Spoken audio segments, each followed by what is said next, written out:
Hello everyone, welcome to my new blog video. চলুন আজকে রান্না দিয়ে শুরু করা যাক।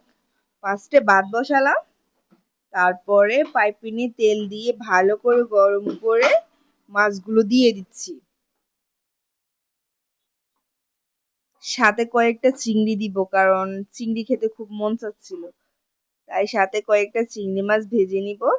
তারপরে এই যে মাছগুলো সুন্দর করে এপিট ওপিট করে ভেজে নিলাম। ভেজে নেওয়ার পরে উঠিয়ে নামিয়ে নিলাম। তারপরে চিংড়িগুলো যখন এমনিতেই খাবো, তাই চিংড়িগুলোকে সুন্দর করে ভেজে নিচ্ছি যেন খেতে ভালো লাগে।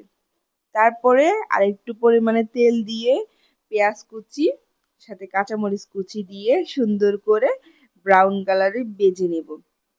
ভেজে নেওয়ার পরে দিয়ে দিব রসুন বাটা, তারপরে জিরা বাটা, তারপরে আদা বাটা পরিমাণ মতো দিয়ে সুন্দর করে ভেজে নিলাম। ভেজে নেওয়ার পরে পরিমাণ মতো একটুখানি পানি দিব যেন গুঁড়ো মশলাগুলো না পুড়ে যায়। তার জন্য দিয়ে দিলাম ধনিয়ার গুঁড়ো, লবণ, গুঁড়ো মরিচ, হলুদের গুঁড়া দিয়ে সুন্দর করে মশলাগুলোকে কষিয়ে নিচ্ছি। তেল ওঠা পর্যন্ত মশলাগুলোকে কষিয়ে নিব। তারপরে কেটে রাখা সবজিগুলোকে সুন্দর করে কষিয়ে নিব। অল্প আঁচে ভালো করে সবজিগুলোকে কষিয়ে নিলাম। কষানো হয়ে গেলে এখন দিয়ে দিব পানি। আরেকটু পরিমাণের পানি দিয়ে এগুলোকে আরেকটু কষিয়ে নিব।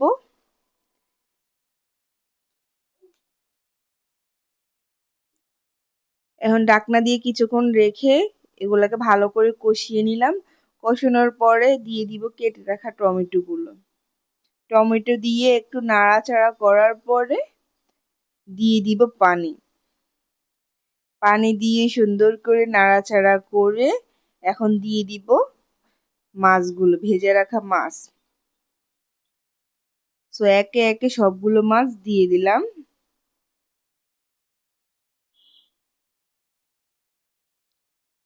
এখন আবার একটু নাড়াচাড়া করে সুন্দর করে ঢাকনা দিয়ে ঢেকে দিব। আধা ঘন্টা জাল করার পরে আবার গিয়ে একটু নাড়াচাড়া দিয়ে দেখলাম কতটা হয়েছে। তারপরে দেখলাম না, এখনো আরো হবে, তাই আবার ঢাকনা দিয়ে রেখে দিলাম।